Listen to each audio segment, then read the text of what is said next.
तो बच्चों, आज हम आपके लिए लेकर आए हैं माध्यमिक शिक्षा मंडल मध्य प्रदेश भोपाल के द्वारा भेजे गए मॉडल प्रश्न पत्रों का हल, जो काफ़ी रोचक होने वाला है।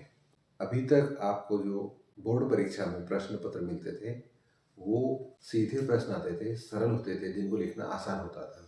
कुछ बच्चे उन प्रश्नों के उत्तरों को रट कर लिख देते थे और अच्छे अंक हासिल कर लेते थे। आप लोगों ने देखा होगा कि इस बार अर्धवार्षिक परीक्षा में भी किस प्रकार का पेपर आया था। उसमें सीधे प्रश्न सभी नहीं थे। उसमें कैसे दिए गए थे बच्चों प्रश्न? उसमें जो प्रश्न दिए गए थे वो विश्लेषण आधारित थे। कुछ प्रश्न सीधे थे जिनका उत्तर आप आसानी से लिख सकते थे, लेकिन कुछ प्रश्नों के उत्तर के लिए आपको सोचना पड़ेगा।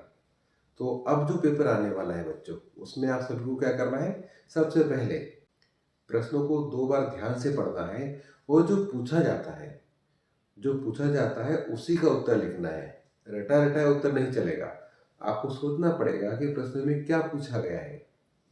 यदि आप प्रश्न की मंशा समझकर उसके उत्तर को लिखते हैं तभी आपको अंक मिलेंगे। यदि आप इस प्रकार से तैयारी करते हैं तो निश्चित तौर पर इस बार बोर्ड में अच्छे अंक हासिल कर सकते हैं। ठीक है, ओके, बेस्ट ऑफ लक।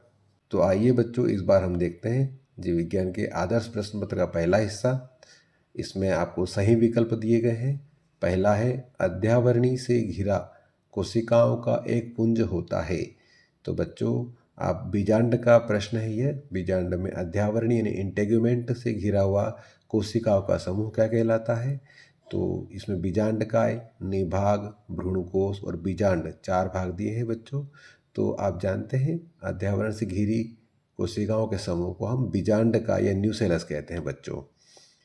दूसरा प्रश्न है जब परागकण परिपक्व होता है तब उसमें कोशिकाएं समाहित होती है। मतलब परागकण में कितनी कोशिकाएं रहती है यह पूछना चाहता है। तो पहला 2 जनन कोशिकाएं, दूसरा एक कायिक कोशिका, दूसरी जनन कोशिका, दोनों कायिक कोशिका और एक कायिक कोशिका और एक ट्यूब कोशिका। तो बच्चों, इसका सही उत्तर क्या होगा? आप देख रहे हैं, इसका सही उत्तर होगा बी, एक कायिक कोशिका और दूसरी जनन कोशिका। तीसरा बहुविकल्पी प्रश्न बहुत ही सरल है बच्चों, आप देखें। युग्म विकल्पी जो किसी दूसरे की उपस्थिति में स्वयं को अभिव्यक्त नहीं कर सकता, इसको क्या कहते हैं? तो बच्चों, यूनिट 2 का प्रश्न है। मेंडलिज्म आपने पढ़ा होगा, मेंडलवाद पढ़ा होगा। तो ऐसे जो विकल्प है उसमें क्या आएगा आपको? आप देखें, इसका सप्रभाविता नहीं आ सकता, बहुप्रभाविता भी नहीं होगा, यह प्रभावी भी नहीं होगा। यह कैसा होगा? अप्रभावी या रेसेसिव, क्योंकि प्रभावी अपने गुण दिखाता है और अप्रभावी अपने गुण अभिव्यक्त नहीं कर पाता है। तो अप्रभावी इसका सही उत्तर है। अगला प्रश्न देखें बच्चों। शरीर का मुख्य लसिका अंग है। तो अस्थि मज्जा, थाइमस, सी ऑप्शन श्वसन के आस्तरों के भीतर का भाग, पाचन तंत्र के आस्तरों के भीतर का भाग। तो बच्चों, अस्थि मज्जा इसका सही उत्तर है। अगला प्रश्न देखें। प्रतिबंधन एंजाइम में प्रतिबंधन शब्द का तात्पर्य है। तो कई बच्चे इसमें बड़े कंफ्यूज होते हैं। हमने बायोटेक्नोलॉजी में जो पढ़ा है उसमें हम क्या जानते हैं कि सामान्यतः प्रतिबंधन एंजाइम यानी कि रिस्ट्रक्शन एंजाइम जो होता है वह सामान्यतः डीएनए को काटने का काम करता है। तो इसमें पहला ऑप्शन, दूसरा ऑप्शन, तीसरा ऑप्शन, चौथा ऑप्शन दिया है। तो वास्तविक रूप से देखा जाए तो इसका सही उत्तर क्या होगा बच्चों? सी ऑप्शन देखें। जीवाणुओं में जीवाणु भोजी के गुणों को रोकना, मतलब बैक्टीरिया के अंदर बैक्टीरियोफेज यानी कि वायरस के गुणों को रोकना, क्योंकि यह इसका प्राकृतिक कार्य है बच्चों, इसी कार्य के लिए बना है।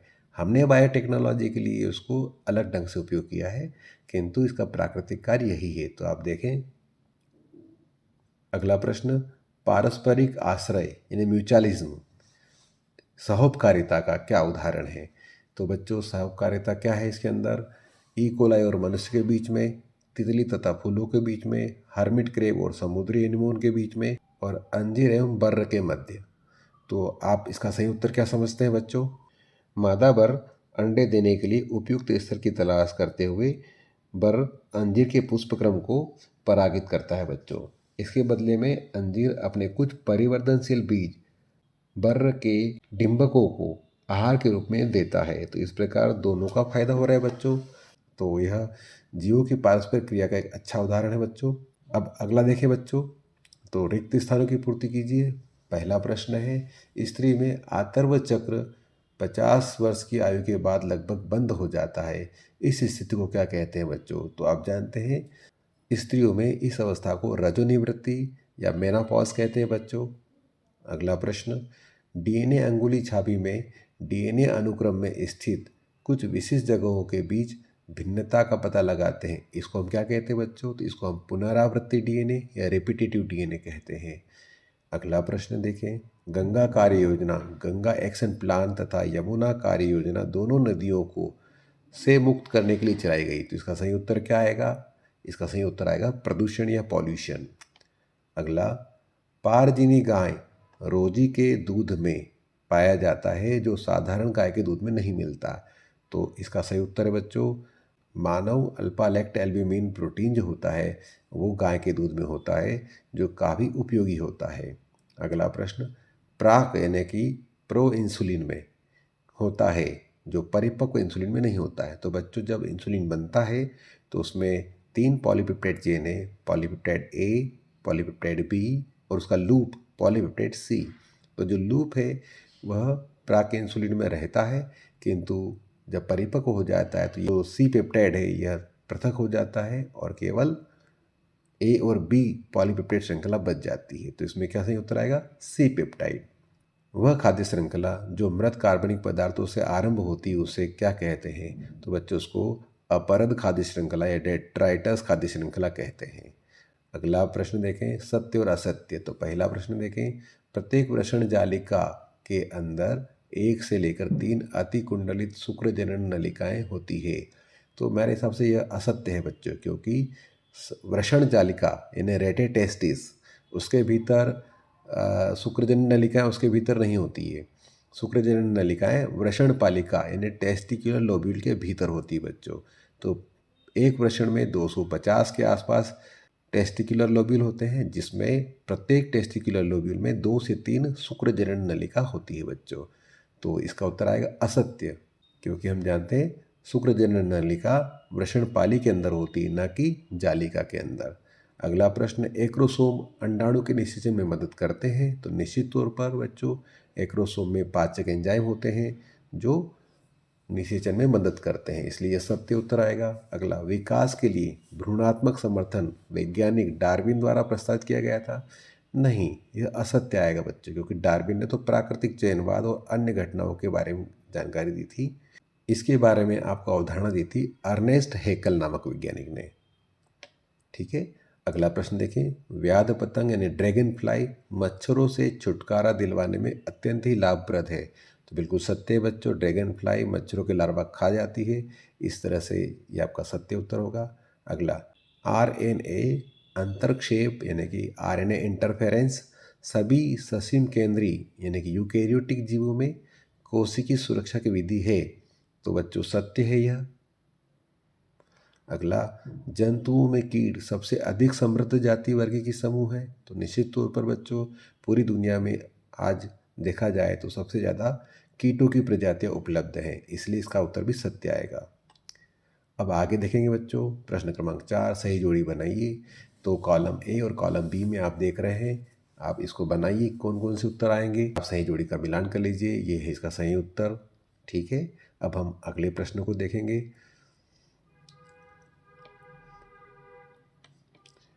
एक वाक्य में उत्तर लिखिए। तो बच्चों ये 5 प्रश्न हैं। पहला प्रश्न देखिए, हमारे देश में एमटीपी के लिए शर्तें क्यों लगा दी गई है, कोई एक कारण लिखिए। तो बच्चों एमटीपी मतलब मेडिकली टर्मिनेशन ऑफ प्रेगनेंसी, चिकित्सकीय गर्भ समापन, यह यूनिट 1 के अध्याय 3 का प्रश्न है। हमारे देश में एमटीपी पर शर्तें इसलिए लगा दी गई है क्योंकि कई लोग कन्या भ्रूण हत्या करते हैं और इससे जो हमारे लिंग अनुपात है भारत का वह गड़बड़ हो रहा है, इसलिए इस पर कुछ शर्तें लगा दी गई हैं। अगला, ड्रायोपिथेकस और रामापिथेकस नामक नर वानर में कोई 2 समानताएं बताइए। तो बच्चों ड्रायोपिथेकस और रामापिथेकस यूनिट 2 का जो आखिरी अध्याय है विकास इवोल्यूशन, उसका प्रश्न है। इसमें 2 समानताएं में पहला आप लिख सकते हैं ये बंदरों के समान चलते थे, और दूसरा आप लिख सकते हैं इनका पूरा शरीर बालों से ढका हुआ था बच्चों। ठीक है, अगला प्रश्न, ऑन्कोजीन की सक्रियता से होने वाला रोग कौन सा है? तो बच्चों, ऑन्कोजीन एक कैंसर कारक जीन है, तो इसका सही उत्तर आएगा कैंसर। अगला, पोमेटो का निर्माण जिन दो पौधों के प्रोटोप्लास्ट के संयुग्मन से होता है, उन पौधों के नाम बताइए। तो बच्चों, प्रश्न में ही दिख रहा है पोमेटो। तो पोमेटो में दो शब्द हैं, पो मतलब पोटैटो, मेटो मतलब टोमेटो। तो पोटैटो मतलब आलू, टोमेटो मतलब टमाटर। तो इसमें क्या उत्तर आएगा आपका? आलू और टमाटर। अगला, विशाल अमेजन वर्षा वन को पृथ्वी का फेफड़ा क्यों कहते हैं? कोई एक कारण लिखिए। बच्चों, विशाल अमेजन वर्षा वनों को पृथ्वी का फेफड़ा इसलिए कहते हैं क्योंकि यह बहुत अधिक विस्तृत और बड़ा वन है। इसके द्वारा पूरी पृथ्वी के अधिकांश कार्बन डाइऑक्साइड को सोखा जाता है और लगभग 20% से भी अधिक ऑक्सीजन को यह उत्पन्न करता है। इस प्रकार यह पर्यावरणीय संतुलन को बनाए रखने में मदद करता है। तो आप जानते हैं इसका सही उत्तर क्या लिख सकते हैं? ये प्रकाश संश्लेषण के माध्यम से वायुमंडल की लगभग 20% ऑक्सीजन को उत्पन्न करते हैं। तो इस प्रकार आज की वीडियो में यहीं पर बच्चों, अगली वीडियो में आप देखेंगे 2-2 अंक के प्रश्नों का हल और उसके बाद 3-3 और उसके पश्चात 4-4 नंबर के प्रश्नों का हल।